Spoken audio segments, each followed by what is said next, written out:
빌립보서가 기쁨의 편지라고 한다면 에베소서는 찬양의 편지라고 할 수 있습니다. 편지 처음부터 거듭해서 하나님을 찬양하고 있습니다. 바울은 찬미하는 사람입니다.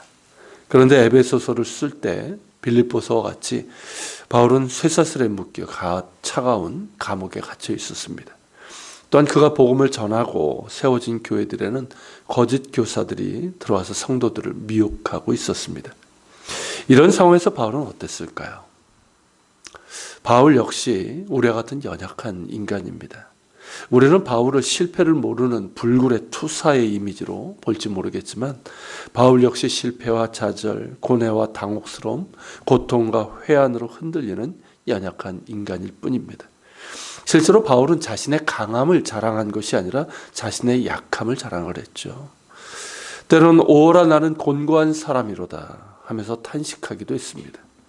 오라 나는 곤고한 사람이라 우리의 고백이고 탄식 아닙니까? 그런데 바울은 그런 상황에서도 기뻐했고 또한 찬양을 했습니다. 아니 찬양할 수밖에 없다고 말합니다. 왜일까요? 그가 찬양할 수밖에 없는 이유는 도대체 무엇일까요? 바울이 찬양할 수밖에 없는 첫 번째 이유는 그가 돌아보는 과거에 있습니다. 에베소서의 처음에서 바울은 하나님의 시작을 노래합니다. 4, 5절인데요. 거기서 노래하는 것처럼 창세전에 그리스도 안에서 우리를 택하사 우리로 사랑 안에서 그 앞에서 거룩하고 흠이 없게 하시려고 그 기쁘신 뜻대로 우리를 예정하사 예수 그리스도로 말미암아 자기의 아들들이 되게 하신 하나님의 시작을 찬양하고 있습니다. 모든 것의 시작이 하나님으로부터 비롯된 것처럼 바울 자신과 우리 그리스도인들 역시 하나님의 택하시고 사랑하신 그 사랑으로 인해 시작되었음을 노래하고 있습니다. 하나님은 세상의 시작에서부터, 아니 그 이전부터 우리에게 뜻을 주셨고 우리를 기뻐하셨고 사랑하셨습니다. 그 사랑이 마침내 예수 그리스도를 통해서 우리에게 온 것입니다. 그 사랑을 볼 때 어찌 찬양하지 않을 수 있겠습니까? 바울이 찬양할 수밖에 없는 두 번째 이유는 그가 바라보고 있는 미래 때문입니다. 알파요 오메가이며 또 처음과 나중이신 하나님께서 이루실 미래를 바라봅니다. 하나님께서는 지금도 하나님 나라를 이루고 계시고 마침내 하늘에 있는 것이나 땅에 있는 것이 다 그리스도 안에서 통일되게 하실 겁니다. 하늘이라 함은 우리가 생각하는 이런 하늘이 아니라 하나님의 주권과 통치가 온전히 이루어지는 하나님 나라를 뜻합니다. 그 하나님 나라가 예수님을 통해서 이 땅에 임했고 지금도 하나님 나라는 확장되고 있습니다.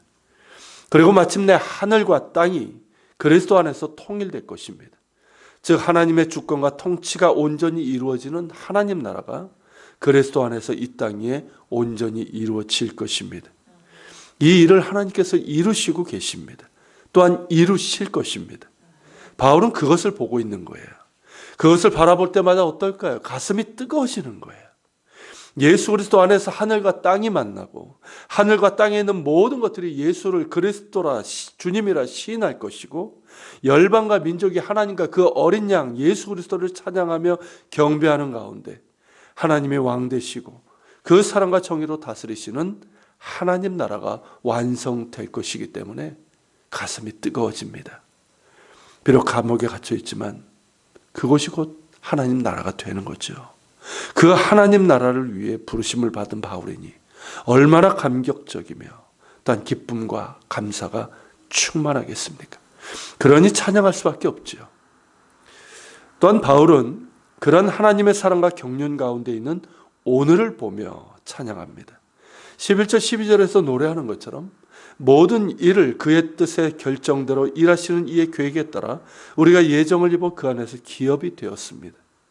즉 내가 여러 종교 중에 선택한 것이 아니라 내가 내 의지와 결정으로 선택한 것이 아니라 모든 일을 그의 뜻대로 결정하신 하나님의 계획에 따라 그 예정을 입어 그리스도 안에서 하나님의 기업이 된 것입니다. 그리스도와 함께 상속자가 된 것입니다. 이 얼마나 놀라운 은혜입니까?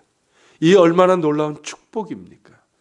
우리에게 이처럼 놀라운 은혜로 택하시고 하나님의 기업으로 삼으신 이유는 우리가 그리스도 안에서 전부터 바라던 그의 영광의 찬송이 되게 하려 하심입니다.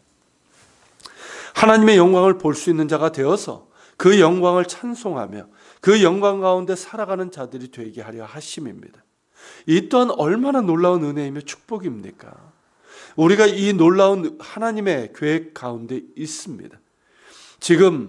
비록 지금의 삶이 고되고 힘들다 할지라도 우리는 그 놀라운 계획 안에서 택함을 받았고 마침내 그리스도와 함께 하나님 나라의 상속자가 되어서 하나님의 영광의 찬송이 될 것입니다. 그러므로 낙심하지 않습니다. 그러므로 좌절하지 않습니다. 그러므로 하나님을 찬양합니다. 그리스도 안에서 하나님을 찬양합니다. 어떻습니까, 여러분? 앞을 봐도 뒤를 보아도 위를 쳐다보고 아래를 쳐다봐도 우리는 찬양할 수밖에 없습니다. 지금 내가 어디에 있든 어떤 상황 가운데 있든 우리는 찬양할 수밖에 없습니다. 하나님이 우리를 감싸고 계십니다. 그 사랑의 손으로 우리를 붙들고 계십니다. 이것이 바울이 보았던 것이고 그가 감옥에 갇혀 있음에도 기뻐할 수 있고 찬양할 수 있는 이유입니다. 그리고 우리 역시 상황과 관계없이 기뻐할 수 있고 찬양할 수 있는 이유입니다. 이제 곧 성탄절입니다. 하나님의 본체이신 예수님은 그 모든 영광을 뒤로 하시고 우리를 향하신 하나님의 사랑과 경륜에 따라 우리에게 오셨습니다. 그렇게 우리와 함께 하시기 위해서 이 땅에 오셨습니다.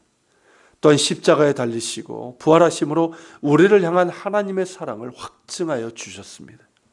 그리고 부활 승천하셔서 하나님의 보좌 우편에서 우리를 위해서 중보하시며 삼위일체 성령님을 통해 우리와 함께 하십니다.